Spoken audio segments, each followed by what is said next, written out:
Hello बच्चों, आज हम क्लास 8 का वसंत का चैप्टर सेकंड लाख की चूड़ियाँ करेंगे।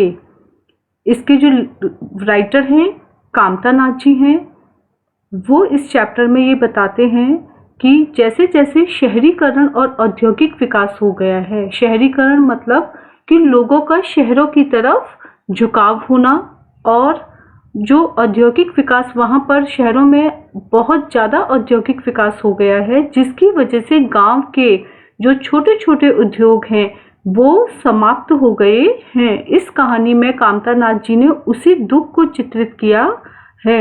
इस कहानी में कामता नाथ जी ये बताते हैं जो रिश्ते नाते इन सब के प्यार में जो रचे बसे गांव हैं उनमें अब धीरे धीरे बिखराव हो गया है, और सांस्कृतिक नुकसान जो भी हुआ है वो सब उन आर्थिक कारणों को स्पष्ट करता है।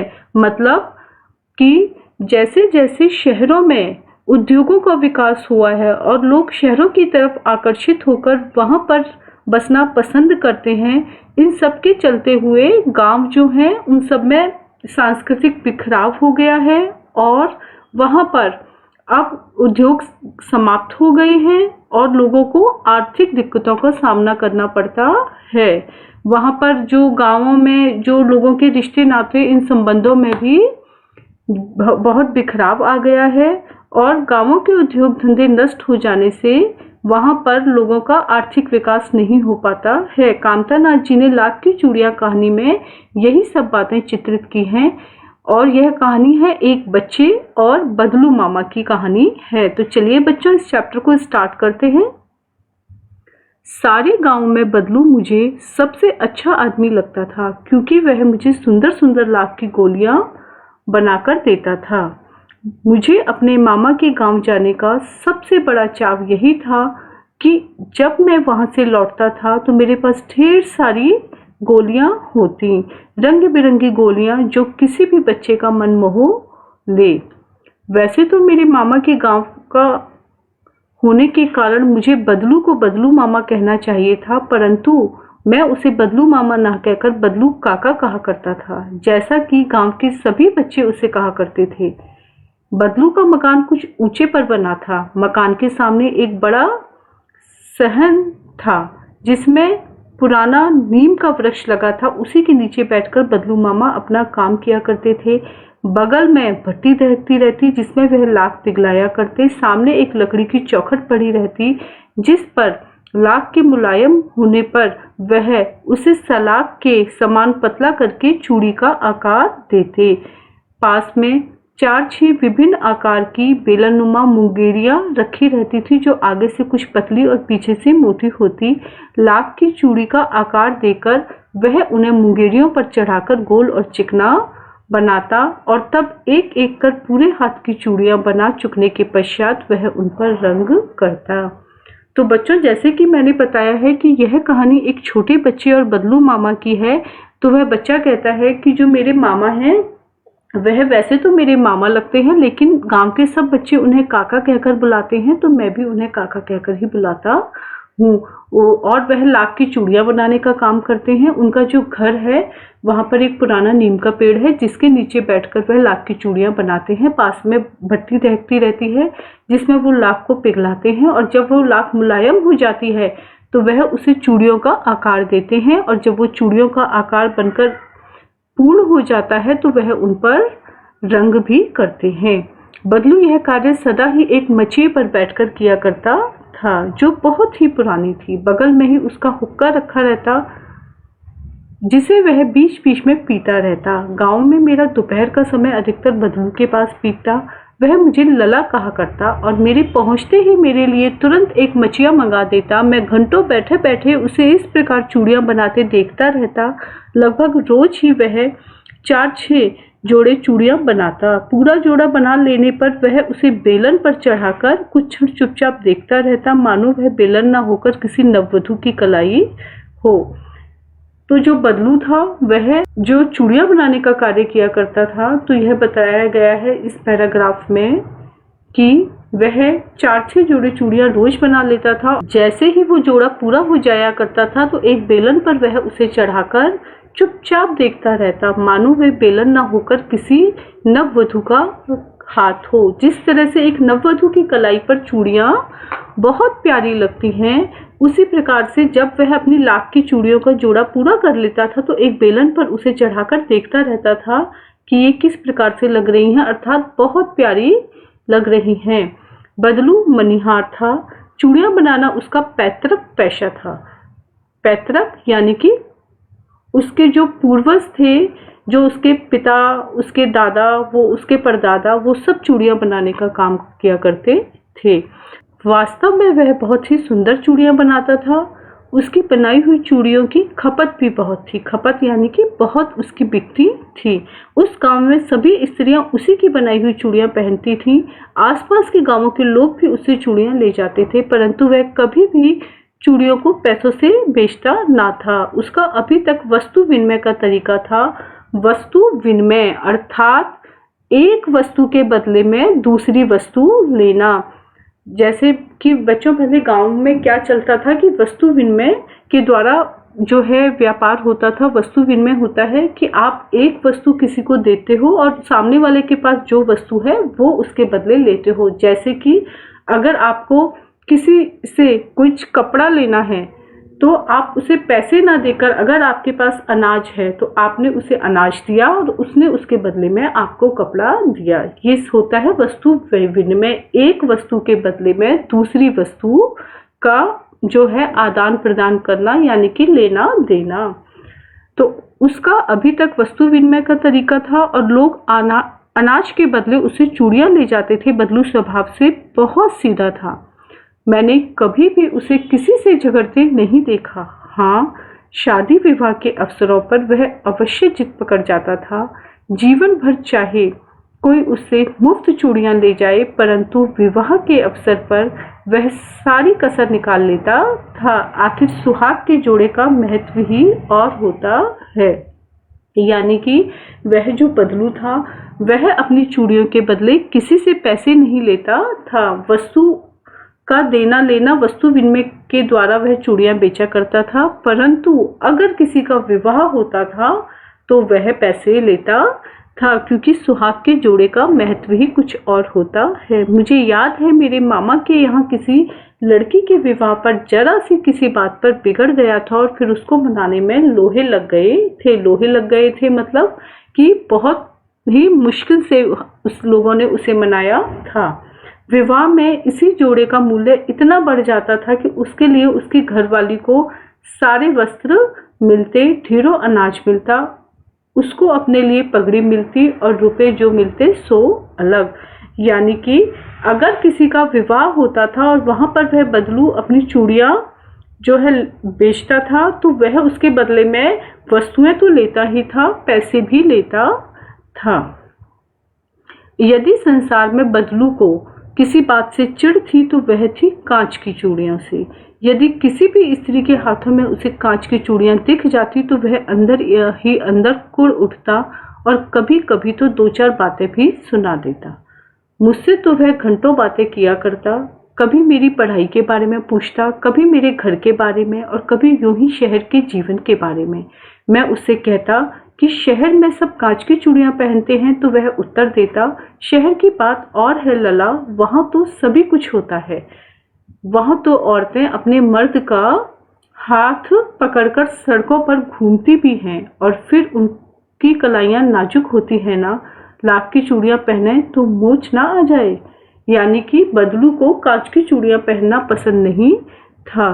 तो बदलू कहता है कि उसे कांच की चूड़ियां पहनना पसंद, कांच की चूड़ियां अगर वह किसी भी स्त्री के हाथ में देख लेता था तो उसे बहुत अजीब सी चिढ़ हो जाती थी। छोटू उससे सवाल करता है कि शहर में तो जो है काफी औरतें कांच की चूड़ियां पहनती हैं, तो बदलू उसे क्या जवाब देता है कि शहर में तो औरतों का कहना ही क्या, वहां तो सड़कों पर वह अपने पति का हाथ भी पकड़कर घूमती हैं, क्योंकि इतनी नाजुक कलाई है उनकी, लाख की चूड़ियां पहने तो मोच ना आ जाए। कभी कभी बदलू मेरी अच्छी खासी खातिर भी करता। जिन दिनों उसकी गाय के दूध होता वह सदा मेरे लिए मलाई बचा कर रखता और आम की फसल में रोज ही उसके यहाँ से दो चार आम खा आता। परंतु इन सब बातों के अतिरिक्त जिस कारण वह मुझे अच्छा लगता वह था लगभग रोज ही वह मेरे लिए 1-2 गोलियां बना देता। बदलू जो था वह छोटू को आम के सीजन में 2-4 आम खाने के लिए दिया करता था और जब उसके यहाँ गाय का दूध होता था तो वह छोटू के लिए मलाई भी बचा कर रखता था और वह रोज उसको 1-2 गोलियां भी ला के बना देता। मैं बहुधा हर गर्मी की छुट्टी में अपने मामा के यहाँ चला जाता और 1-आध महीने वहाँ रहकर स्कूल खुलने के समय तक वापस आ जाता, परंतु 2-3 बार ही मैं अपने मामा के यहाँ गया होऊंगा। तभी मेरे पिताजी की एक दूर के शहर में बदली हो गई और एक लंबी अवधि तक मैं अपने मामा के गांव ना जा सका। इसमें छोटू कह रहा है कि वह हर गर्मी की छुट्टी में अपने मामा के यहाँ जाता था और पूरी स्कूल की छुट्टियां होने तक वह वहाँ रुकता था। पर कुछ समय बाद उसके पिताजी का ट्रांसफर हो गया, बदली हो गई और वह एक लंबे समय तक अपने मामा के गांव नहीं आ सका। तब लगभग 8-10 वर्षों के बाद जब वह गया तो इतना बड़ा हो चुका था कि लाख की गोलियों में मेरी रुचि नहीं रह गई थी। वह अपने मामा के गांव जब 8-10 सालों के बाद गया तो वह अब बड़ा हो चुका था और लाख की गोलियों में उसकी कोई रुचि नहीं रह गई थी। इसमें कहा है कि जब वह छोटू बचपन में उसका लाख की गोलियों में रुचि थी, वह लाख की रंग बिरंगी गोलियां उसे बहुत प्यारी लगती थीं, लेकिन अब वह बड़ा हो गया है, उन गोलियों में उसकी कोई रुचि नहीं है। अतः गांव में होते हुए भी कई दिनों तक उसे बदलू का ध्यान ही ना आया। इस बीच मैंने देखा कि गांव की लगभग सभी स्त्रियां कांच की चूड़ियां पहने हैं। विरले ही हाथों में मैंने लाख की चूड़ियां देखी, विरले यानी कुछ ही हाथों में। तब एक दिन सहसा मुझे बदलू का ध्यान हो आया। बात यह हुई कि बरसात में मेरे मामा की छोटी लड़की आंगन में फिसलकर गिर पड़ी और उसके हाथ की कांच की चूड़ी टूटकर उसकी कलाई में घुस गई। उससे खून बहने लगा। मेरे मामा उस समय घर पर ना थे, मुझे ही उसकी मरहम पट्टी करनी पड़ी। तभी सहसा यानी अचानक मुझे बदलू का ध्यान हो आया और मैंने सोचा उससे मिल आऊं और शाम को मैं घूमते घूमते उसके घर चला गया। बदलू वहीं चबूतरे पर नीम के नीचे एक खाट पर लेटा था। नमस्ते बदलू काका, मैंने कहा। नमस्ते भैया, उसने मेरी नमस्ते का उत्तर दिया। उठकर खाट पर बैठ गया, परंतु उसने मुझे पहचाना नहीं। देर तक मेरी ओर निहारता रहा। मैं हूँ जनार्दन काका, उसके पास से 2 गोलियां बनवाकर ले जाता था। मैंने अपना परिचय दिया। बदलू फिर भी चुप रहा, मानो वह अपनी स्मृति पटल यानी कि कुछ याद करने की कोशिश करना, अपने स्मृति पटल पर अतीत के चित्र उतार रहा हो। तब वह एकदम बोल पड़ा, आओ आओ लला बैठो, बहुत दिन बाद गांव आए। हाँ, इधर आना नहीं हो सका काका, मैंने चारपाई पर बैठते हुए उत्तर दिया। कुछ देर बाद फिर शांति रही। मैंने इधर उधर दृष्टि दौड़ाई, ना तो मुझे उसकी मचिया ही नजर आई, ना ही भट्टी। आजकल काम नहीं करते काका, मैंने पूछा। नहीं लला, काम तो कई साल से बंद है। मेरी बनाई हुई चूड़ियां कोई पूछे तब तो। गांव गांव में कांच का प्रचार हो गया है। वह कुछ देर चुप रहा, फिर बोला, मशीन युग है ना लला, आजकल सब काम मशीन से होता है। खेत भी मशीन से जोते जाते हैं। फिर जो सुंदरता कांच की चूड़ियों में होती है, लाख में कहाँ संभव है। अर्थात अब बदलू ने काम करना बंद कर दिया था, क्योंकि अब जो है कार्य है मशीनों से होने लग गया था। तो अब वो हाथ के कार्य की जो महत्व है वो कहाँ है, क्योंकि मशीनों में अब फटाफट जल्दी से काम हो जाता है और मशीनों के काम की सुंदरता ही कुछ और होती है। और अब जो मशीनें से जो चूड़ियां बनाई जाती हैं वह बहुत ही सुंदर भी लगती हैं। तो वो सुंदरता अब जो है लाख में कहाँ संभव है। तो इसलिए बदलू की जो चूड़ियां थी उसकी अब कोई महत्व नहीं था, मतलब कोई उसे पूछता नहीं था। तो बदलू ने काम करना बंद कर दिया था। लेकिन कांच बड़ा खतरनाक होता है, जल्दी टूट जाता है, मैंने कहा। नाजुक तो फिर होता ही है लला। कहते कहते उसे खांसी आ गई और वह देर तक खांसता रहा। मुझे लगा उसे दमा है। अवस्था के साथ साथ उसका शरीर ढल चुका है, अर्थात कि यानी कि अब उसकी उम्र हो गई है। उसके हाथों पर और माथे पर नसें उभर आई थी, यानी कि मतलब जिस तरह से वृद्धावस्था में एक मनुष्य हो जाता है। जाने कैसे उसने मेरी शंका भांप ली और बोला, दमा नहीं है मुझे, फसली खांसी है। यही महीने 2 महीने से आ रही है, 10-15 दिन में ठीक हो जाएगी। मैं चुप रहा। मुझे लगा उसके अंदर कोई बड़ी व्यथा छिपी है। व्यथा यानी कि कोई दुख। मैं देर तक सोचता रहा कि इस मशीन युग ने कितने हाथ काट दिए हैं। कुछ देर फिर शांति रही जो मुझे अच्छी नहीं लगी। इस मशीन युग ने कितने हाथ काट दिए हैं, मतलब कि ये जो मशीनें आ गई हैं इनसे उन छोटे छोटे उद्योग जो हैं वो सारे बिल्कुल नष्ट हो गए हैं। जो लोग हाथ से काम किया करते थे अब उन्हें कोई नहीं पूछता। उनके छोटे छोटे उद्योग धंधे जो हैं वो सब नष्ट हो गए हैं, इसलिए उन्हें आर्थिक परेशानियों का सामना भी करना पड़ता है। आर्थिक परेशानियां अर्थात पैसे से जुड़ी हुई परेशानियां। आम की फसल अब कैसी है काका? कुछ देर पश्चात मैंने बात का विषय बदलते हुए पूछा। अच्छी है लला, बहुत अच्छी है, उसने लहक कर उत्तर दिया और अंदर अपनी बेटी को आवाज दी। अरे रज्जो, लला के लिए आम तो ले आओ। फिर मेरी ओर मुखातिब होकर बोला, माफ करना लला, तुम्हें आम खिलाना भूल गया था। नहीं नहीं काका, आम तो इस साल बहुत खाए हैं। वाह वाह, बिना आम खिलाए कैसे जाने दूंगा तुमको। मैं चुप हो गया। मुझे वे दिन याद हो आए जब वह मेरे लिए मलाई बचाकर रखता था। गाय तो अच्छी है ना काका? मैंने पूछा। गाय कहाँ है लला, 2 साल हुए बेचती। कहाँ से खिलाता, यानी कि गाय को कहाँ से खिलाता, क्योंकि अब वह लाख की चूड़ियाँ नहीं बनाता था। उसका जो उद्योग है लाख की चूड़ियाँ बनाने का वो अब बंद हो गया था। इतने में रज्जो, उसकी बेटी, अंदर से एक दलिया में ढेर से आम ले आई। यह तो बहुत है काका, इतने कहाँ पाऊंगा, मैंने कहा। वाह वाह, वह हंस पड़ा।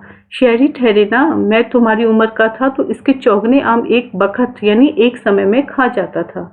आप लोगों की बात और है, मैंने उत्तर दिया। अच्छा बेटी, लला को 4-5 आम छाट कर दो, सिंदूरी वाले देना। देखो लला कैसे है, इसी साल यह पेड़ तैयार हुआ है।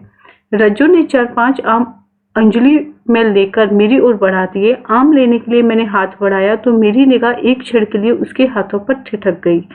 गोरी गोरी कलाइयों पर लाख की चूड़ियां बहुत ही फब रही थीं। बदलू ने मेरी दृष्टि देख ली और बोल पड़ा, यह आखिरी जोड़ा बनाया था जमींदार साहब की बेटी के विवाह पर।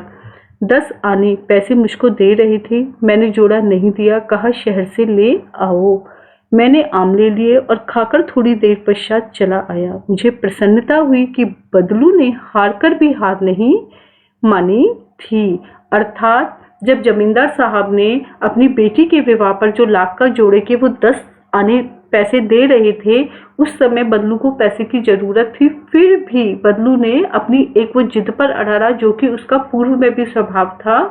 तो उसने कहा कि मैं ये जोड़ा नहीं दूंगा, आप शहर से ले आओ, मुझे तो इस जोड़े की पूरी कीमत चाहिए जो मैं मांग रहा हूँ। वह अपनी जिद पर रहा तो जमींदार साहब ने उससे वह जोड़ा नहीं खरीदा, जो कि घर आकर उसने अपनी बेटी को पहनने के लिए दे दिया। तो बदलू का यह स्वभाव देखकर छोटू को बहुत प्रसन्नता हुई कि बदलू ने हार कर भी हार नहीं मानी है। उसका व्यक्तित्व कांच की चूड़ियों जैसा ना था जो कि आसानी से टूट जाए। Thank you. प्लीज़, आपने अगर अभी तक मेरा चैनल लाइक और सब्सक्राइब नहीं किया है तो प्लीज़ इसे लाइक कीजिए और सब्सक्राइब कीजिए। Thank you.